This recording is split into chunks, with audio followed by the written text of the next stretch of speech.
you better start adding 8 years of Tinubu's presidency to your age, Dede Adeyanju tells Nigerians. With the 2023 presidential elections fast approaching, political commentators as well as Nigerians continue to analyze and make predictions as regards who will emerge victorious.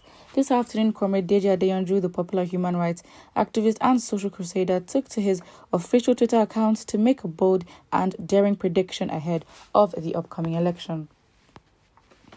Adeyanju revealed via a series of tweets that his desire for the opposition parties who are looking to end the ruling party's reign is for them to be united in 2023. He claims if they refuse, then in their division, they will hand over victory to Tinubu, the candidate under the ruling party, APC. Adeyanju went on to tell Nigerians to start adding 8 years of Tinubu's presidency to their ages as they prepare for the things that was promised to them, Agbado and cassava. In his words, "My desire for the opposition is to be united into 2023. If they refuse, may they remain divided, and I wish them what they wish themselves. My prediction is that a divided opposition will hand over victory to Tinubu and APC easily. If you don't see it that way, I also wish you well." Who would go and tell Atiku to stop or step down for Obi? Fear will not even allow Obi try it if he sees Atiku. Do you guys even know who these politicians are? You better all start adding 8 years of Tinubu's presidency to your age and also prepare for Agbado and cassava. Wow. I mean, this is a strong statement. And I think as much as it may be very striking for a lot of people, I think it's something we should take into consideration. And I say it all the time, we can get very excited, but we should also not forget that as much as we want Peter Obi, yes, he may tick all the boxes, that is fine for you. However, look at the opposition he's going against. This is the first time where, apart from APC and PDP, there's been a major contender. A major contender that was literally going under the APC, and then days before primaries switched to a whole new party. Now, if that is not drama, I don't know what is. And so for us to be excited and support this person wholeheartedly, even for us to say that, you know what, this political party doesn't have a structure, we will be the structure. We will go through to the end, sponsor campaigns, do all that. I mean, this shows the commitment that Nigerians have. However, it also does not mean that we underestimate opposition. Again, you might not like Tinubu, you might not like Atiku, but one thing you cannot take away from them is their years of experience being in that space. And let's being honest, Peter Obi does not have or has not had the kind of power that both of them have had in politics before. Well, now we're talking about skills and competences, experience, why you should be presidency, and we're talking about power and having the invisible hand to make things happen. Again, looking at all situations, they've also got the funding capacity. Look at the spending allegedly that APC has, or Tinubu has, has allowed because of the primaries, and the extent they're willing to go even further. So whatever you think of what Dede Adeyanju has said, you may agree with him, you may not agree with him, that is not really relevant in this situation.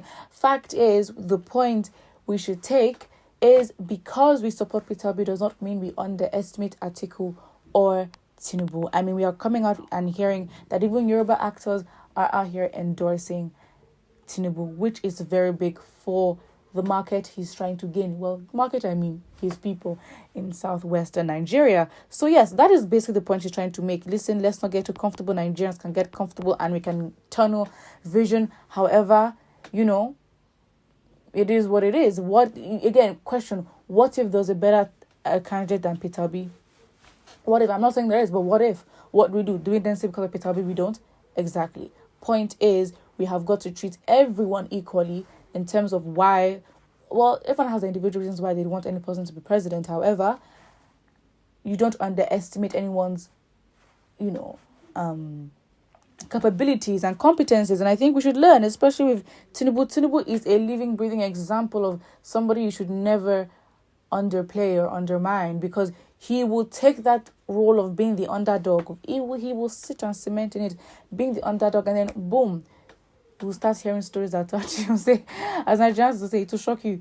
So yes, we cannot take anything for granted at all. I mean, look at the allegations and everything that have been thrown against Tinubu since the beginning, when as regards his health, as regards his age. I mean, the way he speaks, the way he was unable to hold a flag. I mean, these are reasons where, oh, is this person fit? However, look where he is today.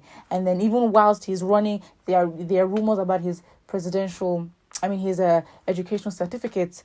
And the story has been changed so many times where we even wonder, did he even go to school at all? If he didn't go to school at all, how can he then go pursue a bachelor's in accounting or economics in the University of Chicago?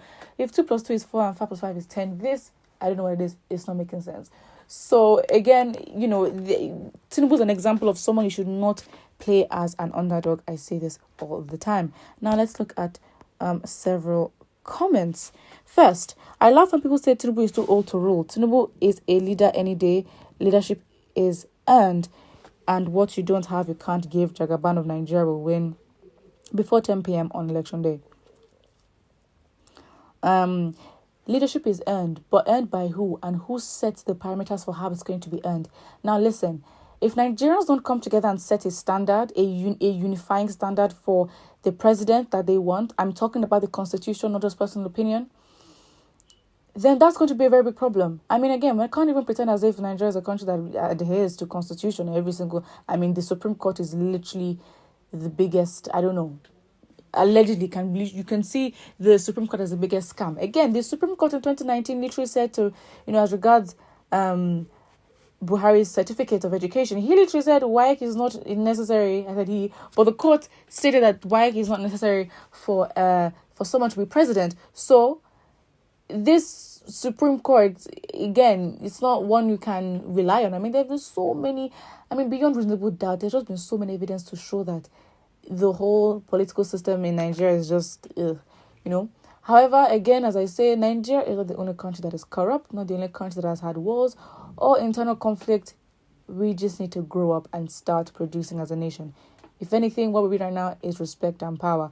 Well, that power needs to come through the citizens asserting themselves and sticking it through the end, because if we do not have a unifying factor or a standard where we can all agree and say, listen, this is the caliber of someone we want in presidency, then I don't think, again, it's going to take a very, very, very conscious effort. I mean, for Nigeria to change, it's going to take a whole revolution. I mean, it's not going to be, we can't just hope and pray. Yes, sometimes change is gradual, but with our mindsets, we have got to be intentional, and we cannot move the way we have moved in the past only to expect a different result. Put what you think about this in the comment section below, and do not forget to like and subscribe.